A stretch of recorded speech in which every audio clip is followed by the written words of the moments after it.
Hi, my name is Andrew Evans, and in this video, I'm going to be talking about decision making and involuntary treatment in mental health care, especially regarding people that have quote unquote serious mental illnesses. Pictured here is Ellen Sachs, who is an accomplished academic and lawyer. Who also has schizophrenia, who has written extensively on this topic. So, we're going to be referring a lot to Sachs's work here as we go along. The major question I want to address in this video is how does mental illness impact one's ability to make decisions for themselves? But also, what procedures should we put in place to either help people make decisions or sort of what decision making procedures should be in place when it comes to making decisions with or for people that have serious mental illness? So, in this video, I'm going to begin by talking about some passages from Ellen Sachs's memoir, The Center Cannot Hold. I have discussed Ellen Sachs in a past video and discussed the beginning of this book. The passages that I talk about in this video are from chapters 11 and 12, but they actually take place chronologically right after the prologue that's described in an earlier video. I do want to note that these passages highlight Sachs's experience of being forcibly restrained in psychiatric facilities. This can be difficult to hear. It's certainly an emotional thing to hear about. So I just want to, provide that content warning in the beginning that it could be difficult to hear about these things, especially if you maybe have had experiences like this in the past. So once I go through some of her experiences, we turn to the question, what sort of decision-making procedure would be best for those who struggle with serious mental illness? And there we consider a paper called, quote, Supported Decision-Making in Serious Mental Illness. And this paper is by Jesty, Eglett, Palmer, Martinez, Blank, and Sachs. So Sachs is actually a co-author on this paper that we'll discuss towards the end of the video. Okay, so now I'm just going to read several long quotes here from Sachs's memoir. That way we can get a sense of what she experienced. She says, quote, Once we'd arrived at YPI and the MTs took me by the stretcher upstairs where nurses and attendants were waiting, I was taken to the, quote, seclusion room, empty except for a bed. The psychiatrist on call that night, Dr. Griffith, has a gentle smile, a reassuring manner. That is, until I actually heard what she was saying. We'd like you to put yourself in restraints, Ellen. Dr. Griffith motioned towards the bed. No, I can't. Please, it's not necessary, I begged them. A group of strangers in a strange place in the middle of a strange night. A rather large man, who I would later find out was a divinity student, sort of loomed over me and grumbled. Either put yourself in restraints or we'll put you in them. It's up to you. She continues. Okay, Dr. Griffith said, motioning for the enforcer to step back. Just lie down then and we can talk. No restraints. A wave of relief came over me and I sagged back on the bed, thinking only of getting my head on the pillow, at which point everyone in the room did exactly as the others had done in the hospital emergency room. In seconds, my arms and legs were grabbed, pinned, and bound to the bed with leather straps. Then it got worse. Since apparently binding my arms and legs wasn't enough, they arranged a net over me, an actual net, from the top of my neck to the bottom of my ankles, covering my legs, my torso, my chest. I can't breathe, I cried. Yes, you can, said the voices in unison. I later learned that 100 or so people die each year in the US while being put in or kept in restraints. So I just want to pause before I keep going here and note, maybe we can reflect for a moment. What are some initial thoughts or emotions that are coming up as you're hearing these passages? I think it's really difficult to hear about, to know that this is something that happens to people. Now, Sachs, this would have been a few decades ago that this happened to Sachs, but that doesn't mean that similar experiences don't still happen to individuals. Okay. Sachs goes on to explain that the hospital called her parents against her will and forcibly restrained her several more times. She was eventually transferred to a unit called MU-10. There, she was told that restraints make people with mental illness, quote, feel safe, which was not her experience. And she even notes that she's never met someone with mental illness that has had that experience. At MU10, she was diagnosed with schizophrenia for the first time in her life. And MU10, so at this point, Sachs was in Yale Law School. She eventually did graduate and is now a professor at the University of Southern California. But at the time, she was still in law school, and this unit, without her permission, called the law school to let her know that she had been hospitalized. Sachs was put in restraints, as I mentioned, and here's a quote from her. She says, quote, "Any expression of anything that I was feeling, fear, anguish, restlessness, disorganized or delusional thinking, led to immediate restraints."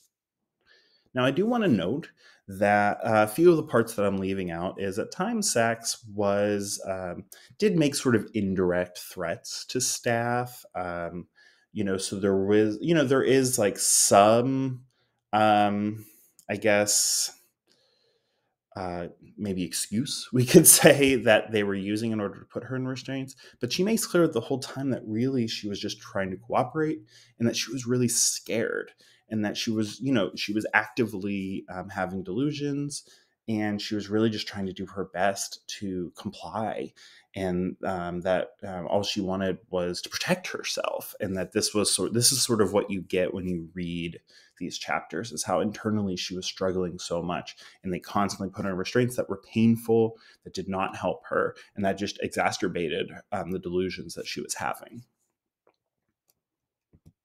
Okay. She says, quote, "Part of the problem was that I was behaving like a patient in psychoanalysis. When Mrs. Jones and I were working together, I was encouraged to say exactly what was on my mind, always, no matter how crazy it sounded. That was how analysis worked. That was the point. Otherwise, how would she know what was going on inside me? But the people at MU10 didn't want to know. If they couldn't tolerate what was in my head, why were any of them in this business? When my scrambled thinking revealed itself, they put me in the hospital version of a timeout. Where was the treatment in this? Were they wanting to help me get better, or did they just want me to be socially appropriate?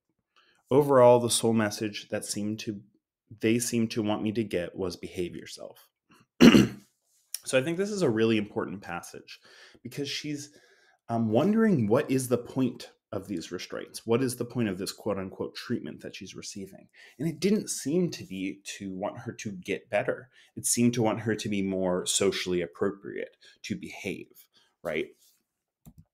And it's interesting because it relates to some of the things I've discussed in other videos, especially, um, you know, uh, Thomas Saz. Now, I don't think that Sachs would associate herself with Saz and the anti-psychiatry movement. She said explicitly that she's very pro-psychiatry.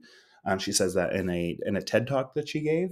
But I think what she is uh, implying here is that certain treatments, like forced restraints, aren't helping the patient necessarily, and that they might be just trying to make the patient more socially appropriate, right? Which does relate to this critique that sometimes what psychiatry is doing is a method of social control, right?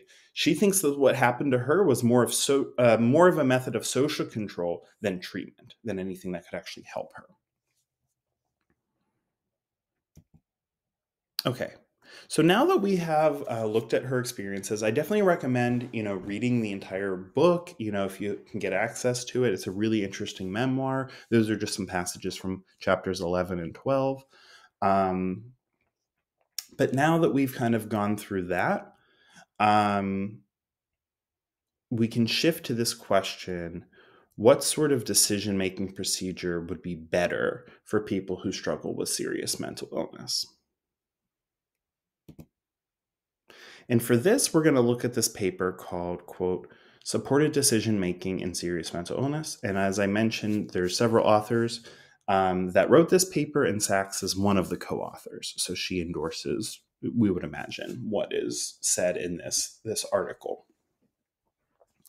The paper is about trying to find the correct procedure by which decisions can be made for or with people with serious mental illness. The paper notes that, quote, Many individuals with serious mental illness experience limitations in their decision-making capacity. So here they're noting that serious mental illness can impact someone's ability to make decisions. It can make it harder for them. And in this paper, they advocate for something called, quote, supported decision making rather than substitute decision making. So I'm going to talk about these two different concepts. And this is a quote from the paper. They say, quote, "The freedom to make decisions about important matters in one's life is fundamental to individual autonomy and self-determination. For persons with serious mental illness, such as schizophrenia, bipolar disorder, and major depressive disorder, however, the capacity and skill to independently render appropriate social, medical, and financial decisions may be limited in part by cognitive conditions." So, what they're saying here is that autonomy and being able to make decisions about one's life is important, right? It's important to our well being. But sometimes serious mental illness can make that really difficult for people. So, what do we do with that situation, right? That is kind of the problem they want to tackle in this paper.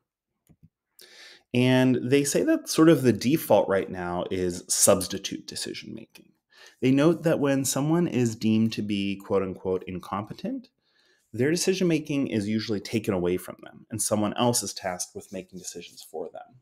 So they say, quote, "Traditionally, when a U.S. court has deemed someone, quote, incompetent, incapable of making some or all decisions for him or herself, a third party, often termed a substitute or a surrogate decision maker, is appointed to make decisions on that individual's behalf."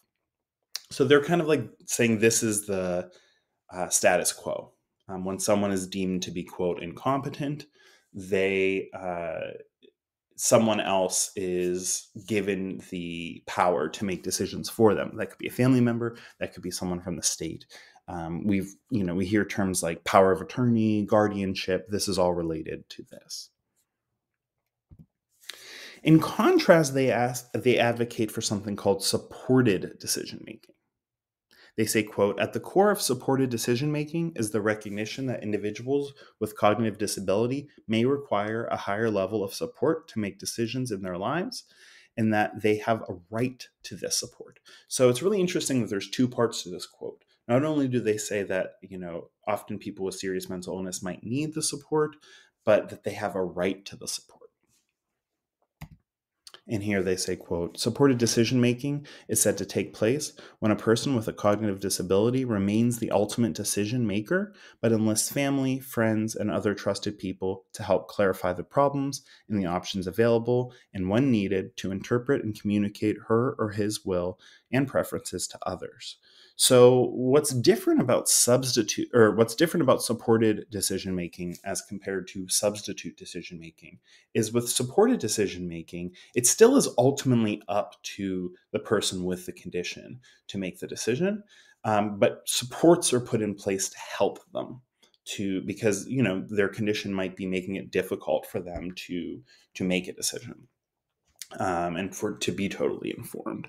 So other people come and whether it's family members or mental health professionals, etc., they might help the person to um, clarify problems and options, make sure they understand.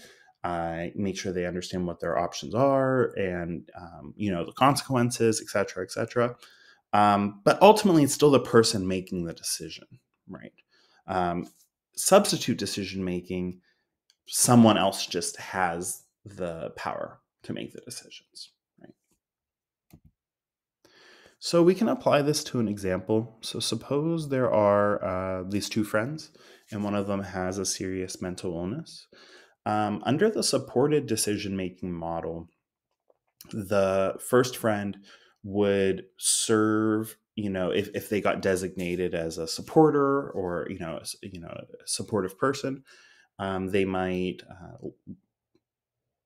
be a part of that decision making process. So if the decision was, should this person go into a hospital or not, it would ultimately be up to the person with the serious mental illness to make that decision.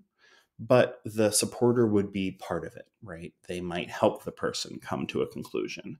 They might even communicate for them in certain situations that it might be necessary. So this is what supported decision making looks like. If this were substitute decision making, then the friend would just have full reign to make a decision. The person with the mental illness would be deemed to be, quote, incompetent, right? And we can see how this relates to Sax's experience, right? The stuff I read earlier in the video, that was a situation in which she really didn't have a choice. So we can wonder, how I think it's really telling that she's a co-author on this paper, because I think she's in some ways seems to be responding to her own experiences. Okay. The authors also note that there's 4 core elements to supported decision making. So these have to be in place in order to enhance individual autonomy. 1, information is presented to the individual with the condition, including possible alternatives. 2, the individual consults with supporters as they prefer to. 3, the individual reaches a decision. And 4, the decision is documented, carried out, and legally enforceable. So here are some core elements that need to be in place, they think.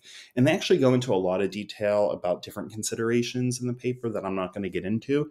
They also discuss that, this isn't something that has had a ton of empirical research done on it. So they're very tentative to say, this may not be the best way, but it's a proposal, and that we should do some research on if this proposal is a good one or not. Okay, I'm just going to end with this brief writing exercise. So I want you to spend some time thinking over these questions and then a few minutes writing out some answers. The first question is, in general, what do you think of supported decision making? One critique could be that it does not go far enough, right? And that individuals should have full individual autonomy in their decision making without the influence of others, right? What do you think about that? That's something we could critique it with. Of course, it could also be critiqued from the other direction. Some people might think that too much autonomy is being given to people in this situation.